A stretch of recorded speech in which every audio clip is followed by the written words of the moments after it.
Buenas noches. Nuestro equipo está conformado por Alcala Freddy, Lovera Joan, Lovera Yaneiris y mi persona Jocelyn Vela. A continuación le vamos a hablar un poco sobre lo que es el entorno económico japonés. Para muchos analistas, el sistema económico de Japón de la posguerra, cuando éste se convirtió en una potencia económica en los últimos cuartos del siglo XX, los ciudadanos alababan su propio sistema, pero no pensaban en él como un sistema socialista, sino que lo denominaban como un sistema capitalista al estilo japonés, donde el modelo sumaba jerarquía y competencia, consiguiendo que el espíritu competitivo no aniquilara las estructuras jerarquizadas y que las jerarquías se establecieran en gran medida a partir de una competencia meritocrática lo menos autodestructiva posible. Los organismos empresariales japoneses, después de la Guerra Mundial, proporcionaban y proporcionan el mismo trato a sus miembros basados en un compañerismo bien llevado entre la clase media, que es el estrato socioeconómico en el que se encuentra y así se cree está la mayoría de los ciudadanos. Existen tres teorías del papel que puede desempeñar el Estado en la economía de un país, como el desarrollista, pluralista y corporativista. ¿Cuál de estas tres teorías ha seguido Japón? Pues para la respuesta de ellos es todas y ninguna, ya que según varios autores la economía japonesa es una economía dual y tendente a mediar y arbitrar entre los intereses privados y los intereses públicos. Por ello, después de pasar por varios sistemas económicos en la década de los 70, Japón pone en marcha las políticas tanto de protección social como las políticas necesarias para así mejorar la calidad de vida de sus ciudadanos. Buenas noches, compañeros. Mi nombre es Freddy Alcala y les voy a conversar un poco sobre lo que fue la apertura de Japón hacia los gobiernos o países exteriores posterior al fin de la era Tokugawa, estableciendo la restauración de Meiji, el cual fue un acontecimiento político que tuvo un lugar en Japón en el año de 1868, por el cual la familia Tokugawa, un clan de guerreros que había gobernado el país durante más de 250 años, fue derrocado por un grupo de activistas políticos que proclamaron como objetivo restaurar el poder de la familia imperial. Tras derrocar con éxito al shogunato Tokugawa, el emperador Mitsuhito adoptó el título real de Meiji, que significa gobierno ilustrado. La restauración de Meiji se considera casi unánimemente, ya que pasó entre la Japón tradicional a la Japón moderna. El significado de la restauración de Meiji probablemente puede tener una interpretación como que se basa en la modernización, y la modernización es más que todo cuando se establece que un país o una entidad o una zona pasa de tener su poderío agricultor hacia la industrialización, y en eso se basó la restauración de Meiji.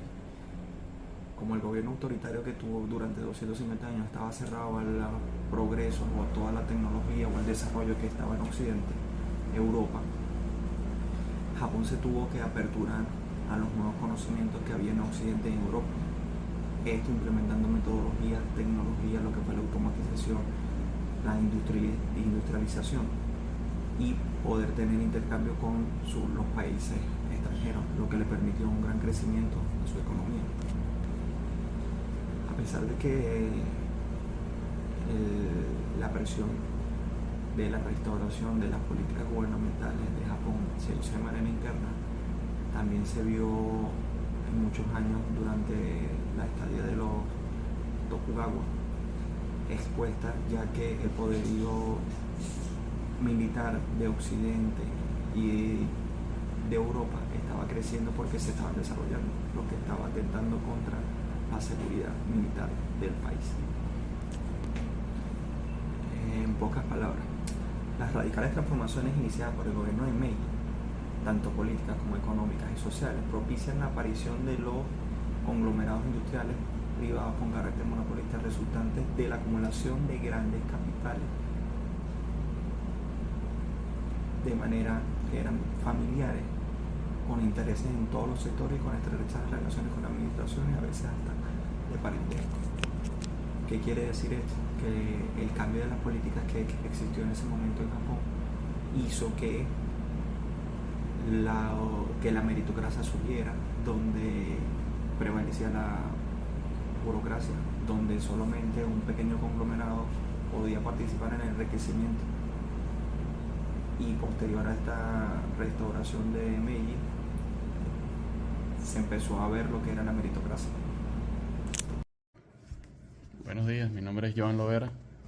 Yo les voy a conversar de la posguerra al Japón de hoy. A pesar de haber sufrido la destrucción de su aparato industrial, la pérdida de territorios colonizados, donde obtenía la mayor parte de su materia prima, el regreso o llegada de más de 6 millones de repatriados, Japón ha logrado convertirse, con la aplicación de estrategias acertadas, en una de las primeras potencias económicas del planeta, ocupando reconocidos sitios entre los líderes económicos mundiales. Los éxitos económicos de Japón durante la posguerra se basaron en la estrecha relación y colaboración entre la empresa o empresarios y el gobierno, ya que la mayor parte de los economistas desde el fin de la Segunda Guerra hasta los años 70 eran marxistas, por lo que defendían al Estado como un gran planificador de la actividad económica del país, tanto para la distribución justa de las riquezas como para conseguir una asignación eficiente de los recursos productivos. El resto de los economistas no marxistas, aunque conocían el papel importante que jugaba el sector privado, también confiaban en el papel preponderante de la administración pública.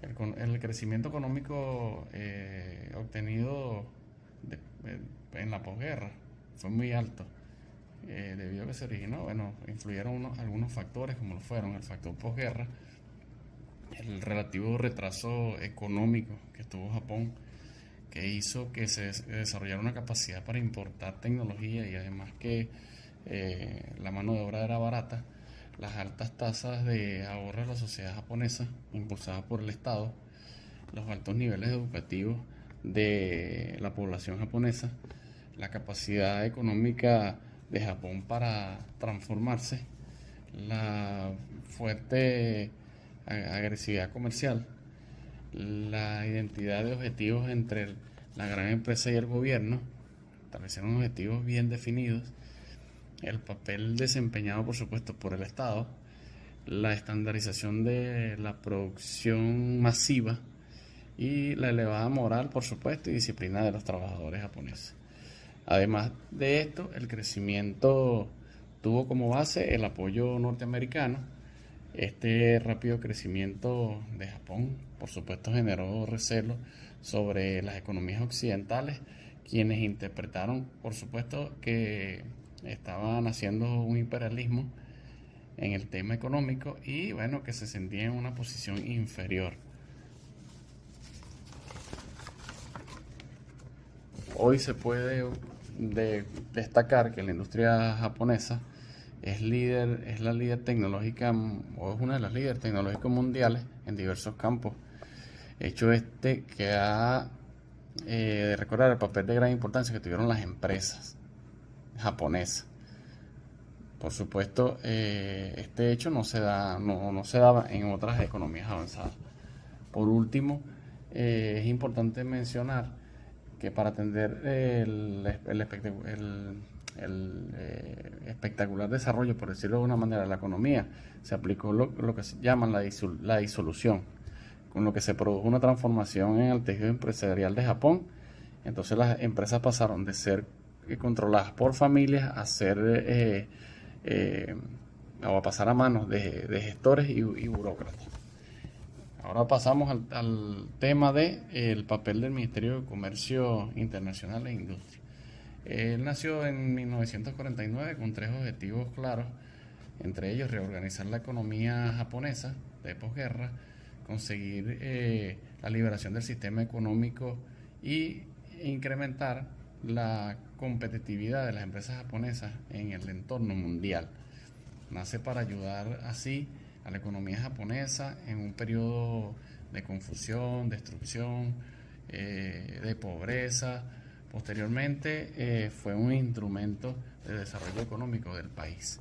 En la política industrial de Japón se da la utilización pública de los intereses privados. Desde el Ministerio de Comercio Internacional e Industrias hacen planificación tanto a largo como a muy largo plazo sobre lo que debería ser la economía japonesa. Esta planificación se apoyó en largas discusiones y en profundos estudios, los cuales realizaban equipos multidisciplinarios, empresas privadas, universidades y pobladores de Japón. El ministerio fue el encargado de formular durante muchos años las políticas orientadas hacia elevar todas las cifras de crecimiento industrial y evitar que aparecieran procesos industriales destructivos generalizados, jugando un papel de gran importancia en lo que es Japón en la actualidad. Buen día, mi nombre es Yaneris Loveras y les vengo a hablar acerca de la Organización del Comercio Exterior del Japón, comúnmente conocida como el JETRO. Esta organización nació en 1985 y fue fundada con su objetivo principal de fortalecer los lazos entre el gobierno y lo que es la industria del Japón, las empresas, las coordinaciones, las estrategias económicas dentro del país. Hoy en día está mucho más fortalecida, está presente en 54 países en los 5 continentes. Latinoamérica no escapa de ello. Latinoamérica cuenta, por nombrar algunos países, con presencia. El JETRO tiene presencia en Argentina, en Perú, en Chile, Venezuela, entre otros. Y bueno, ella se encarga de lo que es la cooperación, el enlace, el fortalecimiento de la comunicación entre los países, todo lo que tenga que ver con el comercio, la exportación de sus productos, y bueno, es la principal encargada junto al ministerio en llevar a cabo esa actividad. Ahora les voy a hablar acerca de lo que es el Japón del presente y del futuro. En la investigación hablamos del presente de Japón hasta el 2002 exactamente. Bueno, ahí se toma en cuenta que la historia del Japón viene representada por las guerras, la historia económica viene representada por los altos impactos de las guerras, por lo que es la crisis petrolera, la primera crisis petrolera que resintió a todos los países desarrollados. Japón no se escapó de esto, y la segunda, que si bien también fue fuerte y también impactó en la economía, el Japón estaba preparado para esta gran crisis, y supo, mediante estrategias llevadas a cabo, supo amortiguar la caída.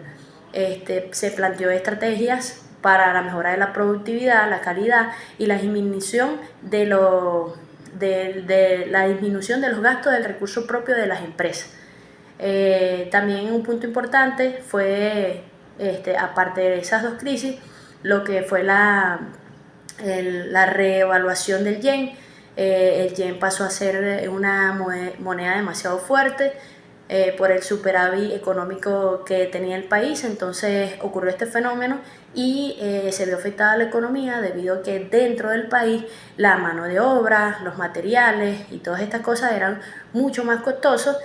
Muchas empresas tuvieron que plantearse estrategias de ir hacia otros países donde se utilizaran otras monedas, el dólar norteamericano, otras monedas occidentales, pero con el fin de que les costara mucho menos, y eso pues de alguna manera los ayudó, pero no era de la misma capacidad como lo podían hacer dentro del país. Hoy en día la economía del Japón está de cuarta a nivel comercial. Bueno, en el 2000 era la segunda potencia mundial, pero hoy en día han emergido otras economías, y bueno, el Japón ha tenido que adaptarse a las nuevas políticas mundiales y políticas económicas y sociales, y bueno, sí ha tenido un leve impacto del desempleo. Ha ido creciendo en varias oportunidades un poco más lentos que antes, pero se han sabido diversificar, y bueno, lo importante ha sido que ha mejorado su política de productividad, de calidad, de beneficio. En algunos casos ha sido un poco lento el crecimiento debido a que en el Japón también existe han querido pues implementar la sociedad, lo que es la parte femenina, que también ocupe cargos estratégicos dentro de las empresas, y bueno, eso ha tornado un poquito el tiempo, se ha ralentizado un poco, pero aún así y con toda la cultura económica que tiene Japón, sigue creciendo en desarrollo, en fomento de la economía, y pienso que seguirá así porque ya la cultura japonesa está entrelazada entre el gobierno y la industria del país. Entonces esa consolidación hace que la economía del país se fortalezca.